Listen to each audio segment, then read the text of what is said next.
In the late 1930s, as the world stood on the brink of its deadliest war, the United States quietly produced what was supposed to be the future of aviation.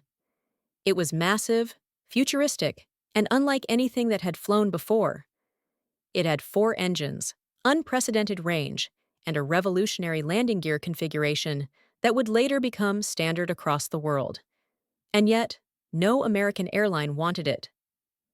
This aircraft was the Douglas DC-4E, the most advanced commercial airliner of its time, and also one of the greatest failures in American aviation history. But failure in one country became opportunity in another, because in 1939, Imperial Japan secretly acquired this rejected American prototype.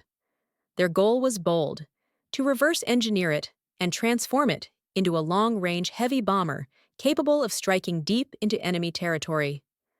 The result would become the Nakajima G5N Shinzan, an aircraft remembered not for its power, but for its disappointment. This is the untold story of how Japan bought America's most ambitious airliner and built one of the worst heavy bombers of the Second World War. In 1935, the Douglas Aircraft Company embarked on an ambitious project. American aviation was growing rapidly, and airlines demanded larger, faster, and more comfortable aircraft for transcontinental travel. Douglas responded with a radical idea. The DC-4E was designed to carry over 40 passengers across vast distances at a time when most airliners struggled to carry half that number.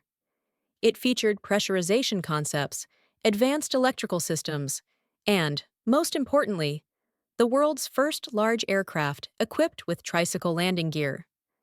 This nose-wheel configuration dramatically improved ground handling, pilot visibility, and passenger comfort. Today, it's standard. In 1938, it was revolutionary. But revolutionary ideas often come with revolutionary problems. The DC-4E was too complex, too expensive, and too heavy for airlines to operate profitably. Its advanced systems required constant maintenance, and its fuel consumption was far higher than anticipated. Even giants like United Airlines and American Airlines took one look at the cost figures and walked away. The future had arrived too early. Despite its commercial failure, the DC-4E became famous for a single extraordinary moment. Test pilot Carl Cover, one of Douglas Aircraft's most respected aviators, took the prototype on a historic flight over Dayton, Ohio. On board was Orville Wright, one of the 2 men who had invented powered flight just 35 years earlier. As the massive 4-engine aircraft soared smoothly above the Wright brothers' hometown, aviation history came full circle. From fragile wooden wings to metal giants spanning over 100 feet, human flight had evolved faster than anyone imagined. But even this symbolic moment could not save the DC-4E. Douglas quietly shelved the project. Or so it seemed. While American Airlines rejected the DC-4E, another nation watched with intense interest.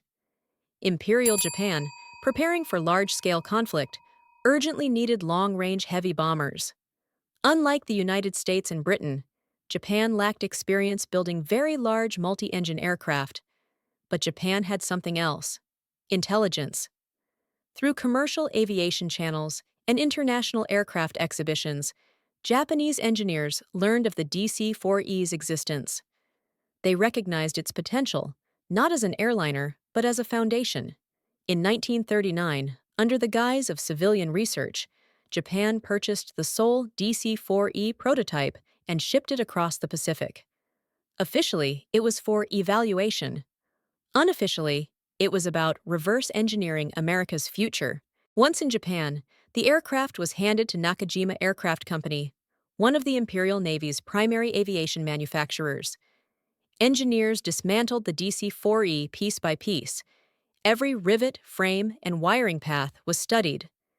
But reverse engineering is not the same as original design.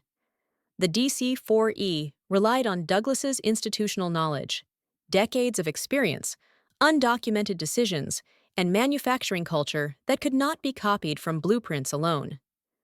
Japanese engineers struggled to adapt American systems to Japanese materials, engines, and production methods. Still, progress continued. The project was designated G5N and given the name Shinzan, meaning Mountain Thunder. It was meant to become Japan's first true strategic bomber. For 18 months, Nakajima worked relentlessly. The G5N Shinzan retained the DC-4E's basic structure, but replaced American engines with Japanese-built power plants. Bomb bays were added. Defensive gun positions were installed. On paper, it looked formidable. In reality, it was deeply flawed. The aircraft was underpowered, overweight, and unstable at altitude. Its engines struggled to provide sufficient thrust. Its range failed to meet expectations. Maintenance proved nightmarish. Flight tests revealed harsh truths. This was not a bomber that could challenge American B-17s or B-24s. It could barely function safely. By 1941, the Imperial Japanese Navy faced a decision: continue investing in a failing aircraft or cut losses. Only 6 G5N Shinzan prototypes were ever completed. They were quietly reclassified. Instead of bombers, they became transport aircraft assigned to the 1021st Kokutai. Their large internal volume proved useful for logistics, even if their combat potential was non-existent. None ever dropped bombs in combat. None altered the course of the war. The aircraft meant to project Japanese power across the Pacific became a logistical footnote. Ironically, Douglas Aircraft learned far more from the DC-4E than Japan ever did. Using the hard lessons from its failure, Douglas redesigned the aircraft into something simpler, lighter, and more practical. The result was the C-54 Skymaster. Over 1,000 C-54s would be built, serving as vital military transports during World War II, most famously during the Berlin airlift. The rejected prototype had given birth to one of the most successful transport aircraft in history. Institutional knowledge mattered, experience mattered, and shortcuts, even with advanced technology, rarely worked. Ironically, Douglas Aircraft learned far more from the DC-4E than Japan ever did. Using the hard lessons from its failure, Douglas redesigned the aircraft into something simpler, lighter, and more practical. The result was the C-54 Skymaster. Over 1,000 C-54s would be built, serving as vital military transports during World War II, most famously during the Berlin airlift. The rejected prototype had given birth to one of the most successful transport aircraft in history. Institutional knowledge mattered, experience mattered, and shortcuts, even with advanced technology, rarely worked. The story of the DC-4E and the G5N Shinzan is not just about airplanes. It is about the limits of reverse engineering. It is about the difference between possessing technology and understanding it. Japan bought America's rejected airliner, hoping to leapfrog decades of development. Instead, it learned a harsh lesson that aviation history has repeated many times since. You cannot steal experience.